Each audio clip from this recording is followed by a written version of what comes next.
All right, lace them up sports. Let's go. Let's go. Will somebody tell me if we're supposed to start the program? Freeman hits the ball to right field. Into right field. She is gone. Oh, what a pass.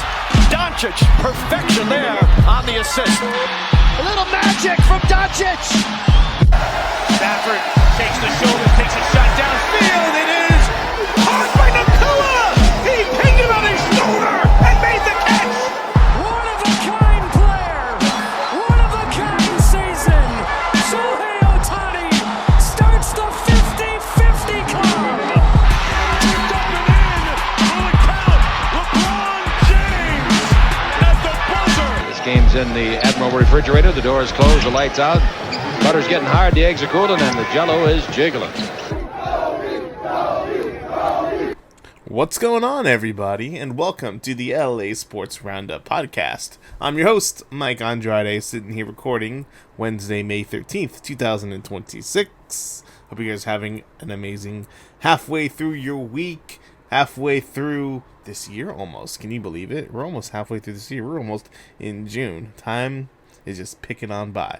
But what has just flown by is the Lakers season. The Lakers are out of the NBA playoffs, swept out of the NBA playoffs by the Oklahoma City Thunder, which we all kind of assumed that was going to happen. The Lakers fought hard, but in the end, it was the inevitable. But before we get into all the details of what happened in this second round series, before that, I want to remind you guys to, again, be our ex-girlfriend stalker and to smash that like button, follow us, stalk us on all of our social medias, on Instagram, on X, on Spotify, YouTube. Well, where else am I forgetting? All the social medias, guys. We are on there at Lace 'em Up Sports. Please, let's up these numbers on YouTube, on Spotify. Again, spread the word of our podcast. We have our LA Sports Roundup podcast, which you're listening to. But then, if you're a pro wrestling fan, we have our weekly Wrestling with Ryan and Mike podcast as well. So, guys, a lot of variety there. Check it out. Spread the word. Smash that like button. Follow us. Subscribe to us wherever you can on YouTube, Spotify, Instagram, X, TikTok. That's a big one. That's what I was forgetting. TikTok. Guys, lace them up sports. Follow us on TikTok and everywhere else. You will not regret it if LA sports and pro wrestling are your thing, which it is because you are listening to this podcast. So the last time I left you guys, the question I proposed was, did the Lakers have enough to even get one game during this second round series versus the Oklahoma City Thunder? And I was hoping that we can get one game, and really, that was just hope. It really, really was. And at the end of the day, everyone knew that Oklahoma City was the defending, reigning NBA champions. They were clearly the much better team than the Lakers. And the Lakers, without Luka Doncic, did not stand a chance. And the Lakers' defense wasn't absolutely abysmal, but even with Luka Doncic, the defense still could not have stopped Oklahoma City from doing what they were going to do. I mean, these guys, it was so apparent. They could score so fast at any given moment. You've seen multiple times the Lakers were up in these games, and the Lakers were up by 5, 6, 7 points, and within a matter of minutes, Oklahoma City was up by 13. It happened multiple times during the series, and the level at which these guys could score, the level of which Oklahoma City could defend, the Lakers really didn't have a chance. And even if Luka Doncic was playing, yeah, I think Luka Doncic could have carried the Lakers to 1 or 2 wins, but at the end of the day, Oklahoma City was still going to win this series regardless. One of the biggest things that cost the Lakers during this series was the forced turnovers. I believe in the first couple games, I mean, the turnovers were at a high rate for the Lakers, and that was at the whim of all these wing players being they were hounding the Lakers ball carriers. They were hounding Austin Reeves. They were hounding Luke Kennard. They were hounding Marcus Smart and LeBron James. All these guys that are bringing up the ball. These guys are being forced into turning over the ball, and that's all at the play of these Oklahoma City wing players that are just dogs out there. But also the offensive rebounds. Chet, he ate up. He really ate. As much as DeAndre Ayton won the battle against Sengun in the first series against the Houston Rockets, I mean, Chet Holmgren, he absolutely dominated DeAndre Ayton, especially on the offensive rebounds. He just completely ate. I mean, there was that stretch where, was it in Game 3, where they had about 5, 6 possessions in a row because the Lakers could not get a rebound. that's all at the hands of Chet Holmgren and Hartenstein as well. The Lakers did stay competitive in these games, but it was the case of the third quarter syndrome that has plagued the Lakers throughout a couple of years now. But the third quarter syndrome, like the way I like to call it, that really plagued the Lakers during the series, because it was the third quarter that really was the backbreaker for the Lakers during the series against Oklahoma City, especially in that game 3. We were up at halftime, I believe by 1 point. And then that third quarter just came, and my God, Oklahoma City was like an avalanche to the Lakers. They just put it on. I believe, let's look at the stats here. So yes, the Lakers were up by 1 point heading into the third quarter and ended up losing that third quarter by 13 points. Just an amazing switch right there in terms of momentum. And then the Lakers ended up losing that second half 74-49 in total. And so that was very reminiscent of Game 2, in which the Lakers were also competitive in the first half. The Lakers ended up losing the second half 68-49 as well. So it was the third quarter and the second half in general where the Oklahoma City Thunder had just put their foot on the necks for the Lakers. And that's what championship teams do. You heard it all the time in the 90s. The Chicago Bulls would do this. In the 2000s, the Lakers would do this. The Shaq and Kobe Lakers. That they would kind of toy with their meal in the first half, kind of just gauge it, and in that third quarter they would just stomp on the necks of the team that they're playing. And so that's what championship teams do, and you got to give credit to the Oklahoma City Thunder by really just putting it to the Lakers in the third quarter specifically, and just really, like, you could hear it in Crypto.com Arena Game 3 that it was just the nail in the coffin, and all the air was taken out after that third quarter. Game 4 was a completely different story. The Lakers seemingly had nothing to lose, and at points, they could have just rolled over and let the Oklahoma City just stick the dagger in their hearts.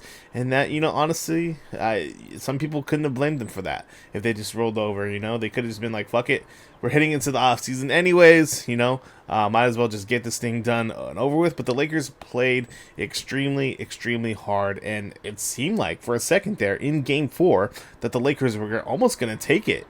They had a couple times a 1 point lead, a 2 point lead, heading into the stretch of that game. But man, you got to give credit to the reigning defending Finals MVP, League MVP, Shai Gilgeous-Alexander. He just really was so clutch for the Oklahoma City Thunder in that Game 4. AJ Mitchell, my God, from a guard from the Oklahoma City Thunder. My God, just like there's always in NBA history, in playoff series, there's these guys that just come out of nowhere, and you're like, who the fuck is this guy? That was AJ Mitchell in this series. He really put it to the Lakers. I don't have his series stats here, but I mean, there was a couple times where he had a couple 20-point games and just killed us. A couple back-breaking threes, just driving it to the rim. You got to give it a lot of credit to AJ Mitchell for just putting it to the Lakers when it seemed like the Lakers had a couple chances there, and he really, really torched Austin Reeves. Poor Austin. We can get to him later. It was not a fun series for Austin Reeves in general, but the Lakers are out. They got swept in 4 games, and like I said before, this was the inevitable. Whether it went 5 games, which I hoped it would, I was hoping gosh, if the Lakers could get to 6 games, my God, how incredible would that have been? But to no avail, the Lakers got swept, and it was, like I said, it was the inevitable. But here we are. The start of the off season starts now. Now, yesterday, GM Rob Pelinka and head coach JJ Redick held a press conference at the Lakers training facility, and a couple things that they said right off the bat that they were very proud of this season, considering that it was back-to-back 50-win seasons, and just considering how far they went into the playoffs, considering all the injuries. They were proud, but certainly not satisfied with the way the season ended, because we are the Lakers here. The championship, winning an NBA championship, is always the ultimate expectation, and when you fall short to that, that is not fulfilling your expectation. But that doesn't mean that you can't be proud of what the Lakers accomplished this season. It is again 50-win seasons back to back. It is again being, it is increasing your wins in the playoffs. The Lakers only had 1 win in the playoffs last year, and they're ousted in the first round. And 1 year later, accomplishing a playoff series victory against the Houston Rockets. And by the way, the Lakers were not expected at all to win that playoff series victory against the Houston Rockets. They were expected almost to get swept, seemingly, because they had no Austin Reeves, they had no Luka Doncic. People did not expect LeBron James to carry the team in which the way he did, again, considering he was the third banana on this team, and then him having to transport back into that number one role. People didn't expect that. And so the Lakers should feel very, very accomplished in terms of what they accomplished in the playoffs and in the regular season. But again, it's not winning an NBA championship, so it's not fulfilling the ultimate expectation. Now, some key things that General Manager Rob Pelinka noted on during that press conference was there's going to be some organizational deconstruction of the season, and what to evaluate was what worked, what failed, and what they must improve on next year. Now, what's interesting is that when I hear the word deconstruct, to me it seems like it's going to be a total overhaul of what the Lakers roster may look like next year, and honestly, that could be very well so. But let's not get it twisted here. The Lakers are very close here. The Lakers, what they have, they're close. You don't get to the second round and not be close. You know, they just didn't win by luck. The Lakers have a good team here. Now, the reason why they mentioned the word deconstruct is because even though they're good and they're close, is it lasting? Is it going to be something where they could build off of the next 3, 4, 5 years? And the answer is no. There is a shit ton of gaping holes on this team. Specifically, number one, LeBron James. We don't know whether LeBron James is going to come back next year. We don't know if he's going to retire, and he is age 41. Now, we can get into LeBron James's future in a little bit here, but that's the number one here. Number two is our center position, DeAndre Ayton. While we were very lucky to have DeAndre Ayton join this team last summer as he was bought out from the Portland Trail Blazers, it is a very gaping hole in which the Lakers need to fulfill this upcoming offseason, because we cannot go forward with DeAndre Ayton as our starting center. Or at the very least, even if he is our starting center, he cannot be the number one big man on this team. He needs another guy next to him to fulfill that kind of the brooding, rebounding, kind of just grunt work in which DeAndre Ayton does not possess. And I think thirdly here, you look at what is working for the Oklahoma City Thunder. They have an overabundance of wing players, of dogs out there, of athletic players that can just bother the shit out of you. And they have depth beyond on their team. Look at how many guys they can throw at you and bother you, and guys that can make clutch shots, that can shoot threes, that can just score from anywhere on the court. Look at their depth. They can throw it inside the Chet. They can have the ball inside, have it in Shea's hand and know that he's going to draw a foul or he's going to draw a bucket. They can kick it out to these outside shooters. They have so many guys that can come off the bench, and their depth works so well for them. The Lakers do not have any depth whatsoever. They're very top heavy, and when Luka was out, it was even more noticeable how, the depth was not there for the Lakers. Now, granted, we had Rui and some other guys played very well, Marcus Smart, Luke Kennard at times, but it was not what the Lakers needed in order for them to fully be successful in these playoffs. Building around this team's depth is going to be very, very crucial for the Lakers to do in this upcoming offseason. Getting guys that are good defenders, getting guys that can shoot the ball at a good rate, getting guys that can buy in, and having guys that you can just trust at any given moment is going to be very, very key for the Lakers being a championship team next year. Now, Pelinka did speak about the team focusing around Luka Doncic, and they are fully committed to Luka Doncic being the franchise centerpiece around this team. Even though Luka missed the entire playoffs, Pelinka was very strong about them focusing around Luka, in which, they have to do. The organization has to see Luka as that number one guy, and they have to build around him. And the roster has to construct to be built around maximizing him specifically, bringing in guys that can kind of just make up for what he lacks.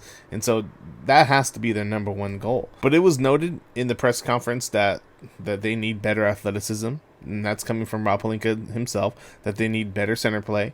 They have to have more defensive wings and more vertical spacing for lob threats. Jackson Hayes was a great lob threat, but, that's not going to cut it in today's NBA in terms of if you want to compete.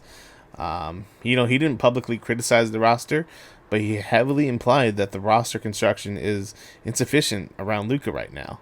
And I think this is kind of just ridding what the Lakers were in the past. You know, the Lakers, obviously, there's still some remnants of that old LeBron James AD era in terms of like what they had built around them. There's still a lot of remnants around that on this team before. And, you know, this is totally going into next season. It's going to be totally getting rid of what the remnants were from the past and building around Luka for the future. But as I'm saying this, look, Luka Doncic, he has to commit himself to fully trying to stay as healthy as possible for this upcoming season. You know, this is 2 seasons in a row now where Luka Doncic did not stay completely healthy throughout the season. You know, last year when the Lakers acquired him, he was coming off, I believe, a calf injury that he sustained that Christmas Day.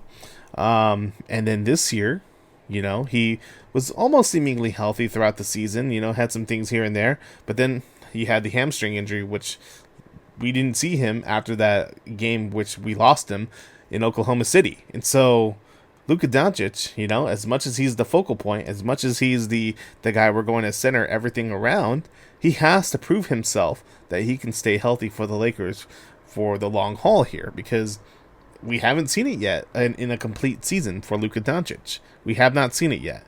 And so if he's going to be the guy, he's going to have to prove himself.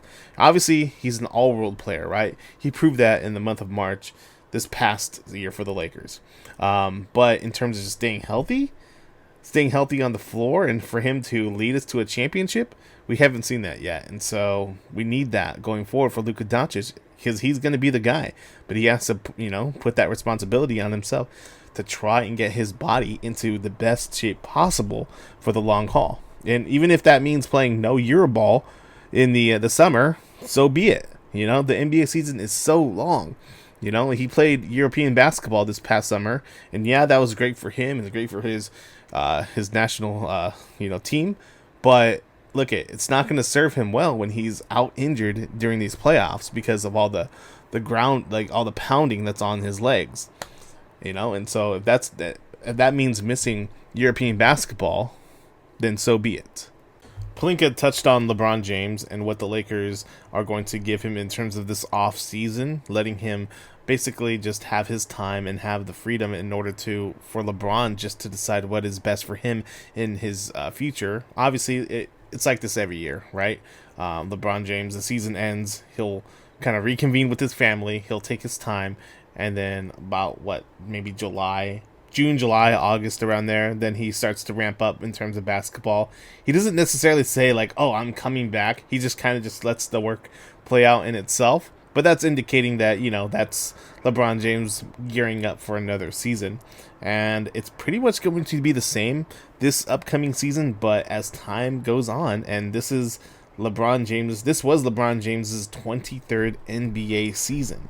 An incredible amount of years, the most years anybody has ever played in the NBA.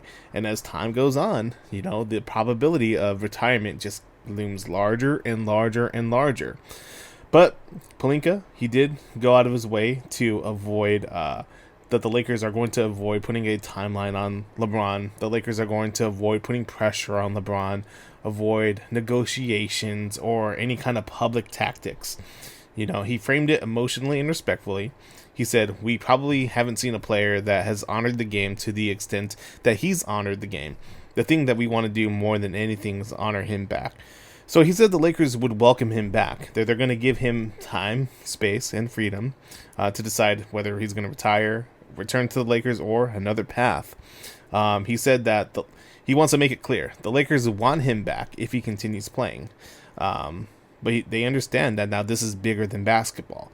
My personal opinion is that if the Lakers truly are committed to constructing the team around Luka Doncic, then the obvious here is that the Lakers, need to turn the page on LeBron James. You know, look, I have as much respect for LeBron James as anybody does. I am totally just grateful for him bringing the 2020 championship to the Lakers. Granted, that was in the bubble. You can say whatever you want about the bubble. That was a championship. I'm staring at a paperweight replica ring of the Lakers 2020 championship ring right here in front of me. You don't get that without LeBron James. I'm sorry. You don't win an NBA championship with Kyle Kuzma and D'Angelo Russell and Julius Randle and all the baby Lakers, okay? That doesn't happen. You get that with LeBron James and Anthony Davis, right? And so that's LeBron James's legacy right there in terms of what he brought to the Lakers. Him and AD together, bringing a championship, us competing, Again, almost getting there when we went back to the Western Conference Finals in 2023. That's his legacy with the Lakers right there. An NBA championship, Western Conference Finals, and then him scoring, him becoming the league's all-time scoring leader in NBA history when he did that in a Lakers uniform, passing the great Kareem Abdul-Jabbar at Crypto.com Arena at home in LA. He did that in a Lakers uniform, so that's his legacy right there. Also, the guy has played 8 seasons in a Lakers uniform, more than anybody thought that we would get out of LeBron James when he came here at 33 years old. I think it was like year 17 or year 18. He's already played 8 years in a Lakers uniform. There's nothing left besides winning another NBA championship just to kind of put a feather in the cap of his NBA legacy. There's really nothing left for him to prove. He's played 8 seasons for the Lakers. If he were to come back next year, it would be 9 seasons with the Lakers. And you know what? He could compete with the Lakers. But again, I think if the Lakers are really truly determined on turning the page and focusing this team around Luka Doncic, you need to say, LeBron, we thank you for what you've done. You've provided everything for us. Thank you for bringing the Lakers back to relevancy, because that's what he's done. Thank you for donning the purple and gold, and just, you're going to get your jersey retired. He's not going to get a statue. Let's forget about that. But he will get his jersey retired with all the Laker greats out there. Number 23 will be retired in the rafters at Crypto.com Arena. He's an all-time Laker great. You can't deny that. And he's a legacy player for the Lakers. Thank you. But it's time to move on, LeBron. We're going to move on off of you. Yes, you could play. You're still playing at a very high level for age 41, and you can still contribute to a team. But what's best for the team right now, long term, is to move off of you, not give you a huge contract, right? And just turn the page on where we're going. Turn the page off of what you're doing right now, and let's separate. Everything that the Lakers need to do does not involve around LeBron James going forward. Right, we can celebrate him when he eventually retires. When he comes back, if he still plays another year, if he comes back to LA and plays a game, we can honor him with a tremendous video package. We can have T-shirts in his honor. It could be LeBron James night, whatever it is you want to do. You could celebrate him as a Laker because he has truly accomplished a lot in the Lakers uniform. But it is time to turn the page on LeBron James. That's just the way I feel. And if you want Luka Doncic to be really, really successful going forward in a Lakers uniform, you got to be able to just separate right now. This is the time. This is the time for the Lakers and LeBron James to divorce. Don't make it an ugly divorce. Make it a very amicable separation. And let's just leave it at that. But, again, Rob Pelinka, the Lakers organization, Mark Walter, they're all welcoming LeBron James back if he wants to be back. And that's the thing, will he be back? If he does come back, it certainly cannot be on a max contract. These contracts, in the way the CBA has made it, where the Lakers, the salary cap, it's going to be really, really difficult for the Lakers to offer him a $50 million contract if they want to be able to compete and bring in other guys and really reconstruct this roster around Luka Doncic. It's going to be almost impossible for you to do that. And I don't know if LeBron James is going to want to take a very, very steep pay cut, almost like the veterans minimum, to come back to the Lakers. He might take that. If the Lakers were to offer him a minimum contract, he may be insulted by that and tell us fuck you. And so look, it's gonna be very, very dicey for the Lakers to give LeBron James what he wants. And LeBron James has never he's had very few qualms about being paid here. Okay, he wants to be paid. That's what I'm trying to say. He wants to be paid. And the Lakers, it's going to be very difficult for the Lakers to pay him. And I just can't see a scenario where they offer him a $50 million contract and also deconstruct the team in which they want to for Luka Doncic. It's not possible. So the best thing for the Lakers and LeBron James to do is to just, say, hey, thank you for what we've done for each other, but it's time to move on. Now, Austin Reeves. Austin Reeves is in the third year of a 4-year, $53.8 million contract. He holds a $14.9 million player option for the 2026-27 season, but is expected to decline it and enter unrestricted free agency, where he could command a new deal up to $40 million annually and potentially a 5-year, $241 million Supermax contract with the Lakers. Now, look, one of the biggest things for General Manager Rob Pelinka and the entire Lakers brass to do this offseason is determining whether they want to offer Austin Reeves a Supermax contract. Because in general, we got to look at it for what it is. Is Austin Reeves worth the Supermax contract of $200 million plus? And I mean, you look at what he's done this postseason. You look at what he's done the last postseason that he's been in. And if you look at those seasons, those postseasons combined, those playoffs, the answer would be no. Now, Austin Reeves was having an amazing year prior to getting hurt on Christmas Day this past year. I mean, he was having an incredible season. I think he was averaging close to 30 points a game. He was close to being an all-star at that time. But I believe it was on Christmas Day where he went out. I believe it was with a hamstring injury. And we didn't see him for, about a month or two after that. And so him coming back, he was a little slow to start off the gate, but then he kind of just bounced back a bit, and he was good. He was good, but not at the way he was playing at the beginning of the season. And that was right around the time where the Lakers were building off of what, the big three was, in terms of the big three of LeBron, Austin, and Luka. LeBron being the third banana in that, and Luka Doncic being the guy. So that left Austin being the second banana in that time period. The Lakers started off very slow in the month of January and February, but in that month of March, it really started to come together for everyone. I remember they went 15-2 in the month of March. That was incredible, and everyone was seemingly playing so well together.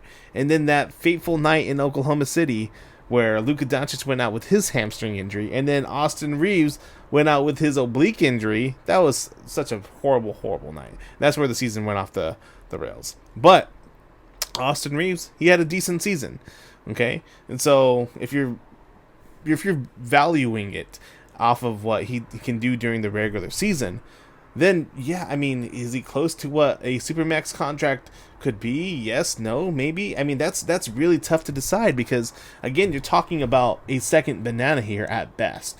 At worst, he's with a third, fourth guy on a championship level team. Because look, if you put Austin Reeves on the Oklahoma City Thunder, where is he? I don't know. It means he's the third best player on that team, second best player on the team. That's really hard to say. You put Austin Reeves on the Spurs, where is he?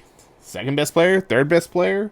If you put him on the Celtics, where is he? Third best player. It's hard for me to give the Supermax contract when a guy is the second or third banana on the team, right? If you're giving a guy a Supermax contract, then he has to be the clear number one ace on your team, like Luka is for the Lakers.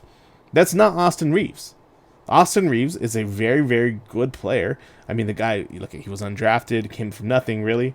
The Lakers discovered him, and he's a homegrown talent. And I would hate for Austin Reeves to be donning another jersey. I would absolutely hate it, because I love to see homegrown talent. But does he deserve the Supermax? That's the question here I'm proposing. Does he truly deserve that Supermax of $200 million plus? And honestly, based off of these postseason performances, I can't see it. I really can't.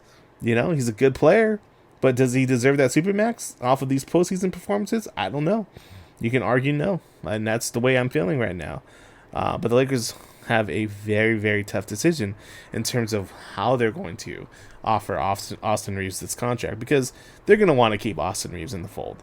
Him and Luka are very good friends. Luka's already gone on, been in public to say that he wants Austin with the Lakers, to remain with the Lakers, and he, and if that's what Luka Doncic wants, then the Lakers are going to oblige by Luka, and look at keeping Austin in the fold. He's a homegrown talent. That'd be wonderful.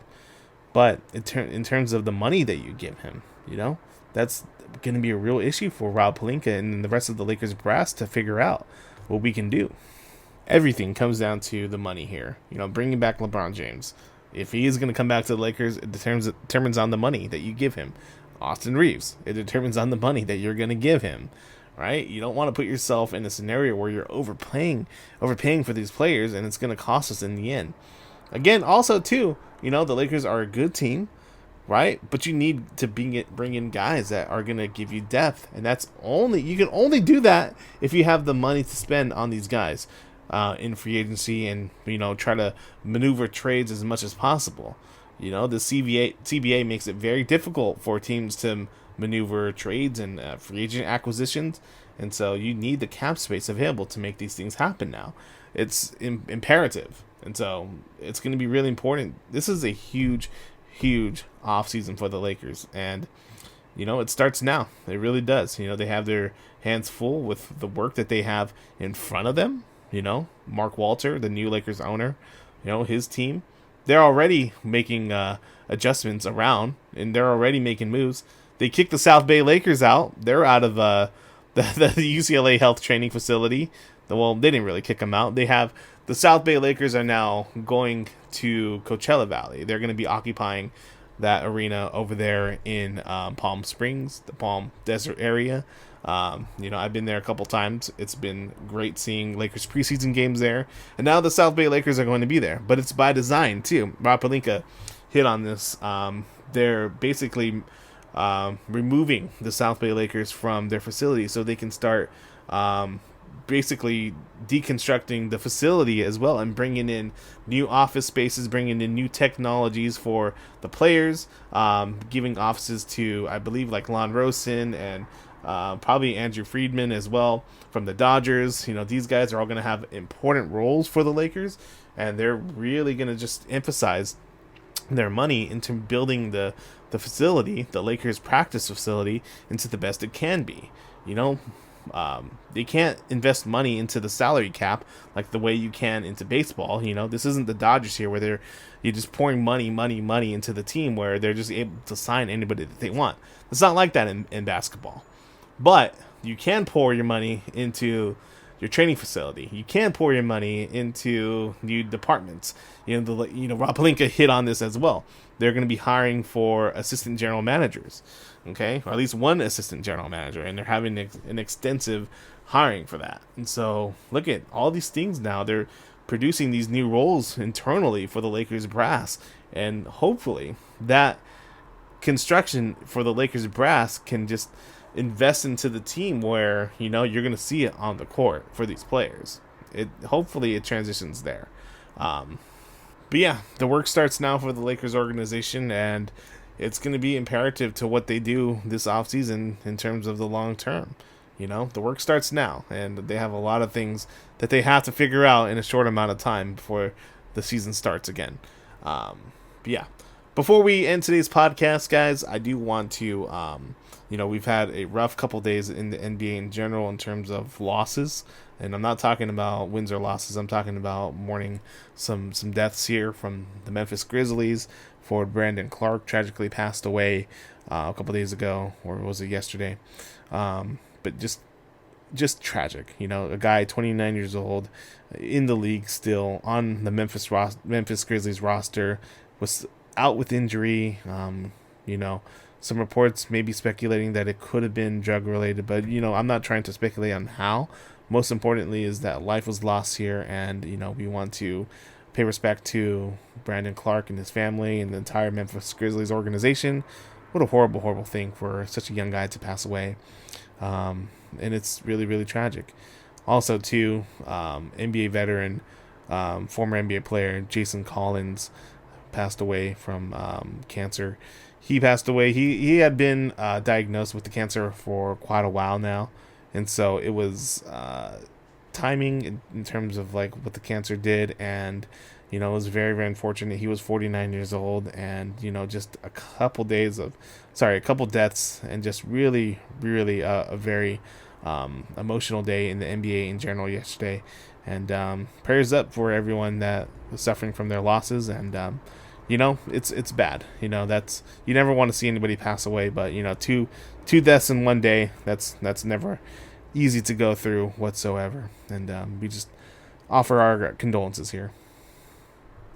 All right, you guys, that's going to end today's podcast. I want to, again, thank you guys for joining in and supporting the LA Sports Roundup podcast, supporting Wrestling with Ryan, and supporting Lace 'em Up Sports Media, as always. And you guys can find us on TikTok, on Instagram, find us on YouTube, Spotify. If you have any questions you want me to read out during the podcast, you can find us at laceemuptakes@gmail.com. You can always find us there, and we'll see you guys on another episode. Until then, thank you guys.